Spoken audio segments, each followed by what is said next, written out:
Bienvenue Stop Invest, la chaîne des tops d'investissement. Ici, on parle essentiellement d'entreprises de qualité. Avons-nous une opportunité d'investissement sur AbbVie? C'est la question à laquelle on va essayer de répondre en se basant sur les états financiers de la compagnie. Donc, ceci représente uniquement mon point de vue et non un conseil d'investissement. Comme d'habitude, je me réserve le droit de me tromper. Donc, pour AbbVie, ici, on va se baser sur les résultats financiers ici. Donc, je pense que c'est sur le troisième trimestre ici. OK, donc, de toutes les façons, la note est disponible ici pour les abonnés de la Top Newsletter. Vous l'avez sans doute reçue ici en date d'aujourd'hui. Donc, on va la commenter. Donc, c'est à partir de cette note-ci qu'on va faire cette vidéo. D'accord? Comme je l'ai toujours dit, c'est bien de regarder les chiffres également, mais c'est souvent bien d'aller creuser en profondeur parce que ici, ça nous permet d'anticiper les choses au maximum. Donc, on a déjà fait une vidéo sur AbbVie il y a 5 mois. On est resté très quantitatif. Là, on va un tout petit peu creuser sur AbbVie. OK? So, on y va. Donc, le fabricant de médicaments a fait état d'un bénéfice ajusté de 3,66 dollars par action, sur un chiffre d'affaires total de 14,81 milliards de dollars, ce qui représente une solide amélioration par rapport aux 3,33 dollars sur les 14,34 milliards de dollars de la période comparable de l'année précédente. Cette performance est due à la croissance de son activité principale d'immunologie, ce qui représente 52% de son chiffre d'affaires, dont les ventes ont augmenté de 15% grâce aux fortes contributions de Skyrizi, soit plus 75%, et de Rinvoq, plus 54%. C'est important. D'accord? Quand vous regardez ici, surtout pour une pharmaceutique ici, regardez les différents segments ici. Quels sont les médicaments ici qui sont en croissance élevée et quels sont les médicaments ici qui margent assez, d'accord? Regardez également les plus gros médicaments. Quels sont les brevets ici qui arrivent à expiration bientôt? OK? Donc, ces résultats associés à une hausse de 2,5% de la franchise Humira, la plus rentable, ont permis d'atténuer les pressions liées à l'inflation et à l'appréciation du dollar américain. Donc, Humira, ici, c'est la franchise la plus rentable. OK? Donc, concernant les estimations des bénéfices pour 2022, elles restent inchangées à 13,90 dollars par action. Cette estimation implique une croissance de 9% sur une base annuelle. L'essentiel de la hausse étant généré par les portefeuilles d'immunologie et de neurosciences. Tous deux ont enregistré une hausse des ventes de 13% au cours des 9 premiers mois de l'année. Skyrizi et Rinvoq ont été les vedettes du côté de l'immunologie et continuent d'être considérés comme des éléments clés des plans de croissance d'AbbVie pour l'après-Humira. L'après-Humira. Parce que Humira, c'est un médicament qui arrive à expirer, dont le brevet arrive à expiration. Je pense qu'il a déjà expiré dans certaines zones. Donc, Botox thérapeutique et Vraylar ont alimenté les gains dans le domaine des neurosciences. Donc, les bénéfices devraient baisser en 2023. En effet, et quand on dit les bénéfices devraient baisser, je pense que ça vous permet de comprendre ici pourquoi le cours d'AbbVie est peut-être en berne ici, parce que le marché veut déjà voir à peu près comment est-ce que l'entreprise va se comporter après l'introduction massive de génériques contre des médicaments, ces génériques target généralement, c'est généralement pour le médicament qu'on appelle le Humira ici.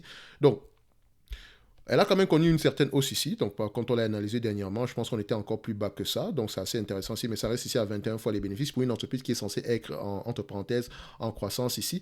So, on revient sur la note.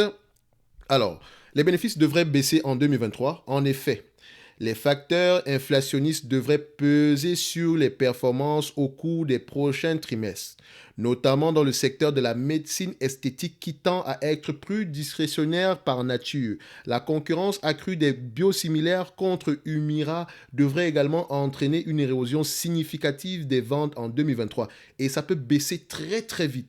Vous serez étonné. Allez-y voir l'entreprise qu'on appelle Teva Pharmaceutique. Je pense bien, c'est comme ça qu'on l'appelle. Vous allez voir que Teva, ici, ils ont un médicament ici, où c'est le Copaxone qui est arrivé à expiration il y a quelques années ici, et les ventes sont en train de diminuer drastiquement.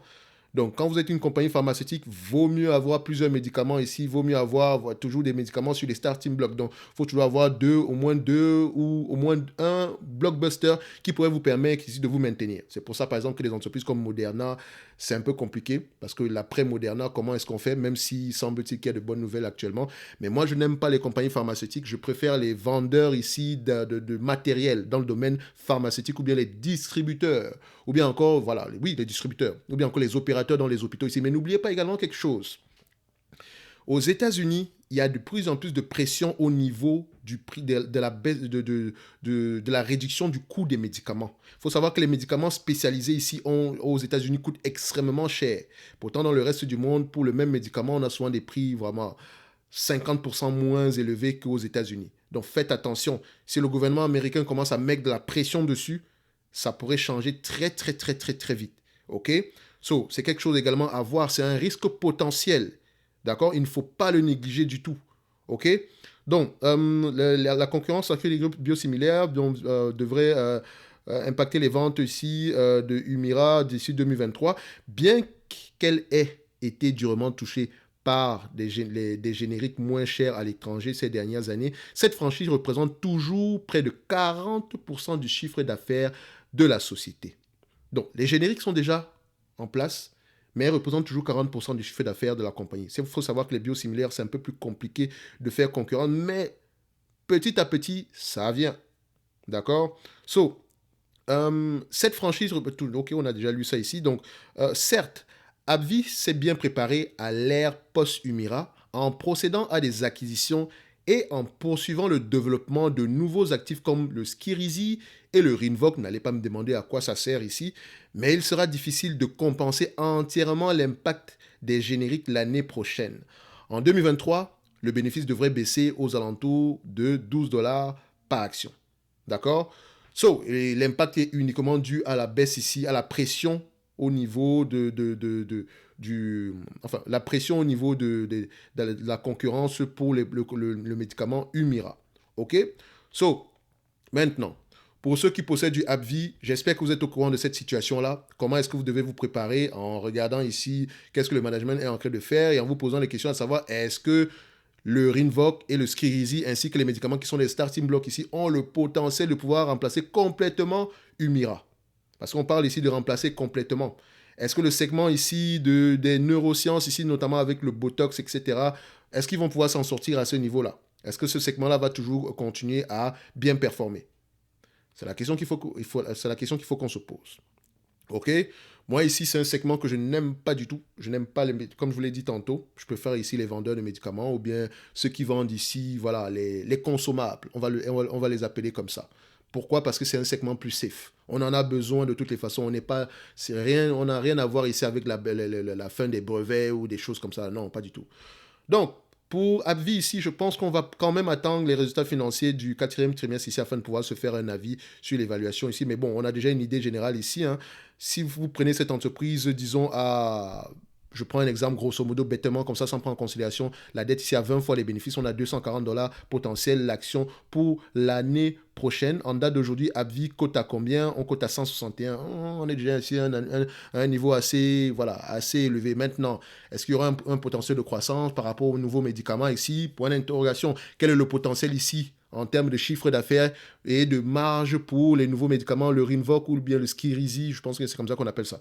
En tout cas, ceci représente uniquement mon point de vue et non un conseil d'investissement. Comme d'habitude, me réserve le droit de me tromper. Ok? Allez-y lire vos rapports financiers ici. Et la note en question se retrouve dans la newsletter premium ici. Dans la newsletter gratuite, d'accord? Donc, notamment, on a toujours un service premium qui vient juste d'être ouvert ici. Vous allez trouver les informations dans ces newsletters, dans ce document-ci. Donc, pour ceux qui sont abonnés ici. D'accord? So, n'oubliez pas, il faut toujours prendre en considération l'environnement dans lequel opère l'entreprise. Il ne faut pas juste se dire ici que, oui, 3% de bénéfices, 3% de dividendes croissant depuis plusieurs années, etc.